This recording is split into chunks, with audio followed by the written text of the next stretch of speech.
Iran में 9 पाकिस्तानियों के कत्ल पर पाकिस्तानी सफीर मुदस्सिर टीपो का इजहार अफसोस सामने आया है। ईरान के अंदर 9 पाकिस्तानियों को कत्ल कर दिया गया है और ये कहा जा रहा है कि ये पंजाबी थे सारे। ईरान पाकिस्तान मामले पर भारत खुश हुआ।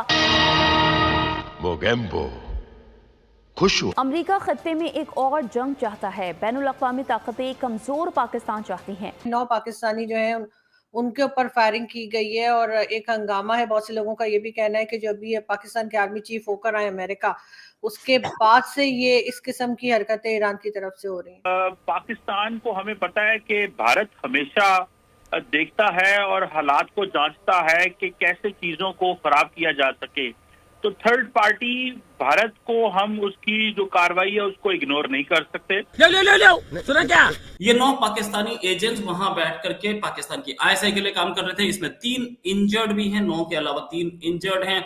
रजी हॉस्पिटल सरवान है, वहां पर ले जाया गया इन सबको, जहां पे 9 को डेड डिक्लेयर कर दिया गया। अफसोसनाक खबर है, मरने वाला भी मुसलमान, मारने वाला भी मुसलमान। जब ईरान के लोगों ने अटैक किया होगा तो उन्होंने भी डेफिनेटली मुसलमान है अल्लाहू अकबर बोला होगा।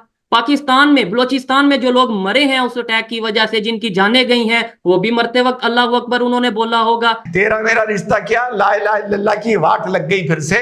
मैंने बोला था आप लोगों से मुसलमान भाइयों, 7 अक्टूबर को बोला था मैंने कि भैया तेरा मेरा रिश्ता क्या, ला इलाहा इल्लल्लाह की जिंदगी में कोई अहमियत नहीं है। तो मुझे बताइएगा इस सिचुएशन में एक तो अल्लाह किसके साथ होगा, मरने वाले के साथ होगा या मारने वाले के साथ होगा। दूसरी तरफ देखने वालों को ये बताता चलूं, ये वही ईरान है जिसके बारे में हम ब्रदर कंट्री कहते हैं। नमस्कार, जय हिंद दोस्तों। जैसे कि आपने वीडियो में देखा, ईरान ने एक बार फिर पाकिस्तान पर अटैक किया और 9 पाकिस्तानियों को ठोक दिया। पाकिस्तान पर ईरान की एयर स्ट्राइक के 12 दिन बाद ही दोनों देशों में तनाव एक बार फिर बढ़ गया है। पाकिस्तान से सटे ईरान के दक्षिणी पूर्वी इलाके में अज्ञात बंदूकधारियों ने शनिवार को 9 लोगों को गोलियों से भून दिया।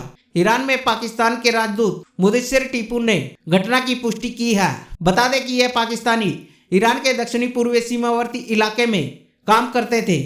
पाकिस्तान के विदेशी मंत्रालय का कहना है कि इस मामले को लेकर वे ईरान प्रशासन के साथ संपर्क में है। पाकिस्तान का कहना है कि यह आतंकियों की नीच हरकत है। पिछले हफ्ते पाकिस्तान ने कथित तौर पर आतंकवादी ठिकानों पर निशाना बनाते हुए उसी क्षेत्र में जवाबी हमले किए थे, जिसमें कम से कम 9 लोग मारे गए थे। यह हमले मंगलवार को पाकिस्तानी धरती पर ईरान के हमले के बाद हुए। तो दोस्तों, ईरान और पाकिस्तान में तनाव एक बार फिर बढ़ता हुआ नजर आ रहा है। तो चलिए दोस्तों, इसी पर पाकिस्तानियों के रिएक्शन देखते हैं। इस मुल्क में, इस खित्ते में, इस रीजन में एक और जंग बर्पा करना चाहते हैं। बैनुल अक़वामी ताकतें हैं जो एक कमज़ोर पाकिस्तान चाहते हैं। अमन के अलावा हमारे साथ और कोई चॉइस नहीं है। देखिए, जब ईरान और पाकिस्तान का टेंशन बन गया तो आपने देखा किसने सबसे ज्यादा खुशी का इजहार किया? इंडिया ने किया। ईरान के अंदर जो 9 लोग अभी जो मारे गए हैं, उनके बारे में जो मैंने खबर पढ़ी है, सारा चीजें, वो वहां पे एज अ लेबर काम कर रहे थे।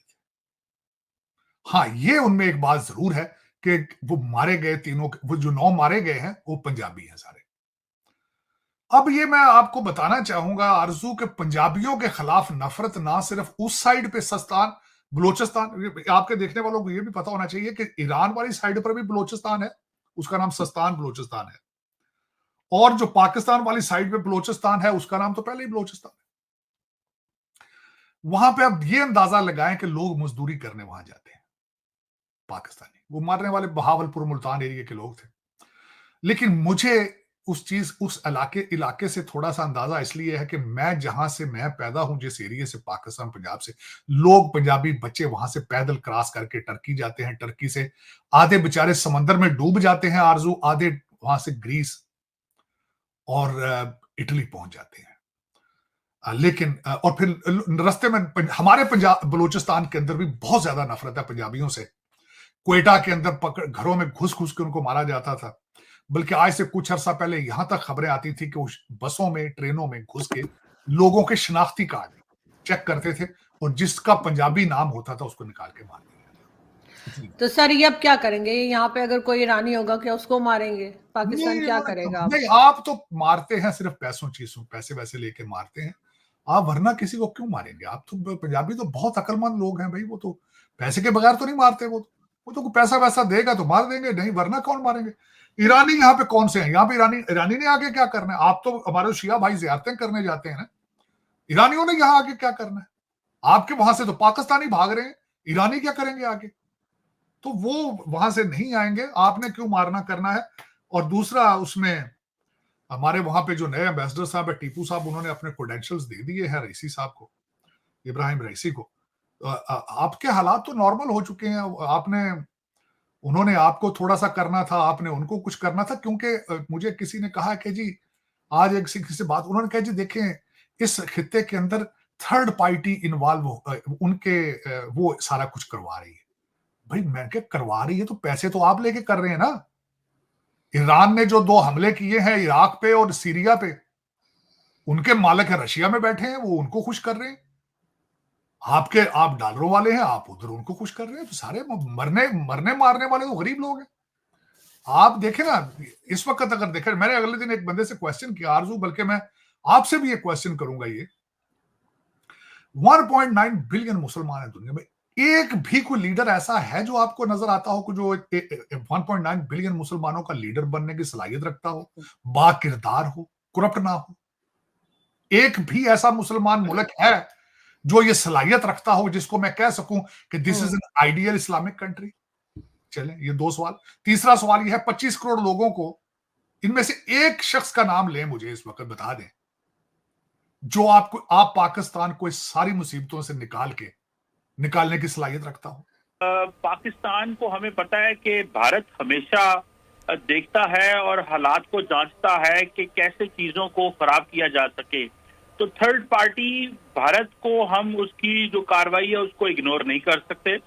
और दूसरा, हमें ये भी देखना है कि इतनी जल्दी ये सारी चीजें कैसे मुमकिन हो सकती हैं। तो मुझे ऐसा लगता है कि लोग शायद चाहते हैं कि अगर पाकिस्तान और ईरान की नॉर्मलाइजेशन हो भी गई है तो किसी न किसी तरीके से मामलात को मजीद खराब कर दिया जाए। वो जबकि आपको पता है कि ईरानी फॉरेन मिनिस्टर पाकिस्तान पहुंच रहे हैं, एक तरफ से एम्बेसडर्स वापस चले गए हैं, ईरानी फॉरेन मिनिस्टर यहाँ पे आ रहे हैं। तो मैं समझता हूँ कि जो ईरान और पाकिस्तान की जो ट्रेड है, बॉर्डर के ऊपर जो ट्रेड है, और जो एक नॉर्मल रिलेशनशिप है, जो बॉर्डर पे आपको पता है लाखों पाकिस्तानी और लाखों ईरानी आपस में एक दूसरे के साथ कारोबार करते हैं, उसको भी डिस्टर्ब करने की कोशिश की जा रही है। और हमें शायद एक और इकोनॉमिक मसले में भी जो है वो धकेलने की कोशिश की जा रही है कि अगर इकोनॉमिकली पाकिस्तान जो है वो कमजोर होता है, जैसे ईरान और पाकिस्तान के दरमियान अगर बॉर्डर पे मार्केट्स बंद होती हैं, जो बॉर्डर ट्रेड होती है वो बंद होती है, तो इसका जारी बात है इक़्तिसादियात पे भी फर्क पड़ता है। 16 जनवरी की रात को ईरान ने पाकिस्तान के बलूचिस्तान में मिसाइल और ड्रोन से हमला कर दिया था। इसके जवाब में पाकिस्तान ने भी ईरान में एयर स्ट्राइक की। इसके बाद दोनों देशों में तनाव काफी बढ़ गया था। इस तनाव के बाद पाकिस्तान ने अपने राजदूत को वापस बुला लिया था और उसके बाद बातचीत से कुछ तनाव कम हुआ। तो एक दिन पहले ही राजदूत मुदस्सिर तेहरान लौटे थे। बता दें कि ईरान और पाकिस्तान दोनों ने इन्हीं इलाकों में स्ट्राइक की थी जहां बलोच आबादी रह रही थी।